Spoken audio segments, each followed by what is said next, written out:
Welcome to Freedom's Foundation. I am the Constitution guy, and in my last episode, I explained that the founders used human nature to their advantage when they were creating our government. Tonight, I'm going to show you how they did it. For now, let's focus on power. We all understand that people tend to like power, and when they get a little bit of power, they usually want more, don't they? Well, the people in our government aren't any different.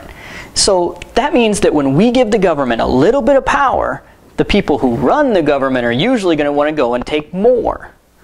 We have to find a way to stop that because remember, when the government gets too big, that's when it has the power to violate your rights and to do bad things to you.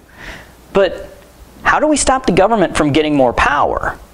Our government was divided up into three branches: legislative, executive, and judicial. That wasn't an accident. I mean, it's not like the founders sat around one day going, gosh, you know, 2 branches just doesn't seem like nearly enough, but 4 branches seems like a lot. What do you think, 3? 3 is good? Yeah, let's stick with that. No, that's not what happened. They had a reason for it. You see, there are 3 jobs that any government has to be able to perform or it can't function. It has to be able to make laws, enforce laws, and judge laws. If a government doesn't have any one of those jobs, it's going to fall apart. Because, think about it. If you can make laws but you can't enforce them, what good is that? I mean, I can sit here and write laws all day long, but it's not going to do me any good because I can't go out into the community and enforce them. So, by giving each one of these branches a different one of the essential jobs, we know for a fact that they all have to work together before this government can function. That brings us to this whole concept of checks and balances that I'm sure you've heard of before. Basically, the Constitution gives each one of these branches a couple of different ways to limit what the other 2 branches are doing. So let's say in this case that the legislative branch, which is Congress, right? Let's say that Congress starts feeling pretty good about themselves. I mean, you know, they got some power, they think they should have a little bit more. It's human nature, right? So what they do is they start to expand their power. But as soon as they do, they'll immediately infringe on one of the other 2 branches. In this case, let's say it's the president. So they infringe on the president's power. But here's the thing. He likes power too. So his natural reaction is going to be to push back against them to defend his own power. And the same thing will happen over here. What you're doing here is you're creating this perfect equilibrium where no one of these branches can expand its power without one of the other 2 branches stepping in to stop them. Basically, we are using the politician's love of power against itself. Since we know that they all have a tendency to want to have more power, what this setup does is it gets them fighting against each other to get that power. Okay, so far all of this has been pretty basic, and there's a chance that you already knew most of this stuff already. That's fine. But let's stop here and I'll show you how taking a step back like this and drawing things out can help you to interpret the Constitution on your own. Now, earlier in the year, President Obama made a few recess appointments that were just wildly unconstitutional. The Republicans objected, but everybody seemed to agree that the president does have a recess appointment power. Unfortunately, that's not true. We have got to start interpreting the Constitution to make sense. If we interpret the Constitution and it leads us to a conclusion that just doesn't make any sense, that's a sign that we're doing something wrong. Now, there are very few people that would disagree with the fact that this system of separation of powers and checks and balances is one of the most critical protections of our freedom in the Constitution. So given how important that is, how much sense would it make for the founders to put a provision in the Constitution that says that the president can appoint people to different offices, but to check that power, the Senate has to confirm or deny them, unless the president doesn't like the decision of the Senate, in which case he can just wait until they leave town and then do whatever he wants. What? That doesn't make sense. But that's how we interpret the Constitution today. Here's what the Constitution actually says.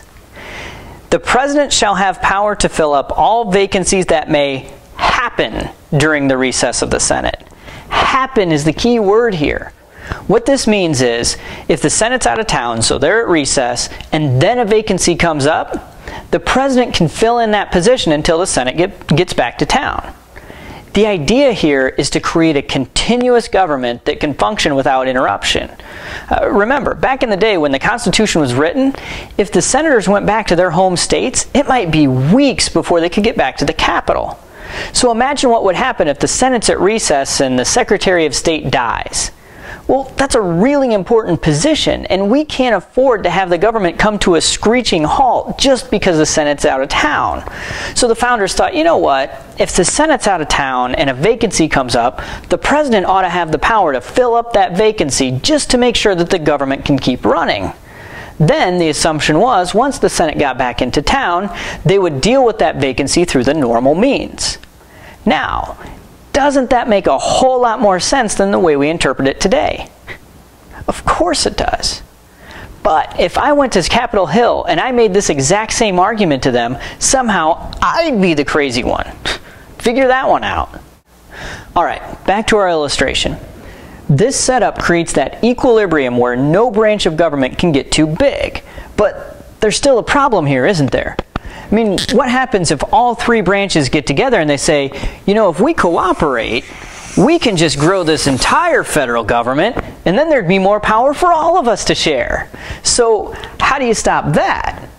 Well, down here we've got quite a few states. If I remember right, we've got 57 of them now. And the 10th Amendment says that any power not given to this federal government by the Constitution is reserved for the states or for the people. So by definition, anytime this federal government starts to expand beyond the limits of the Constitution, it's immediately going to infringe on the power of those states. And here's the thing, the people who run these state governments, they like power too. So as soon as this federal government starts to infringe on their power, they're going to start pushing back and limit that federal government from growing. Here's how they do that. The way the Constitution was originally written, half of Congress, the Senate, was appointed by state legislatures. Now we don't do that anymore because of the 17th Amendment, but originally this is how the Senate was chosen. So basically the purpose of the Senate was to represent the interests of the states in the federal government. But so what you're saying here is anytime the federal government wanted to pass a law, they had to get the approval of the states first. But the way we do things now, the states really don't have a way to block federal legislation. And ever since we made that change, ever since the 17th Amendment, we've seen the federal government grow exponentially. And the reason for that is we no longer have this check on federal power. Do you see how the founders used human nature and our natural love of power to their advantage? By getting politicians to fight against each other for a limited amount of power, that keeps them from being able to grow the government and take away your freedom. Now with that in mind, how do you think the founders might be able to use self-interest to their advantage? I mean, it's just natural for us to care more about ourselves than we do about our neighbor, right? Well, if that's true, then how do we ever get somebody to represent us in government if the politicians are always going to do what's best for themselves before they do what's best for us? I bet you'd like to know the answer to that. And if you come back for my next video, I will show you how they did it. Trust me, you do not want to miss this.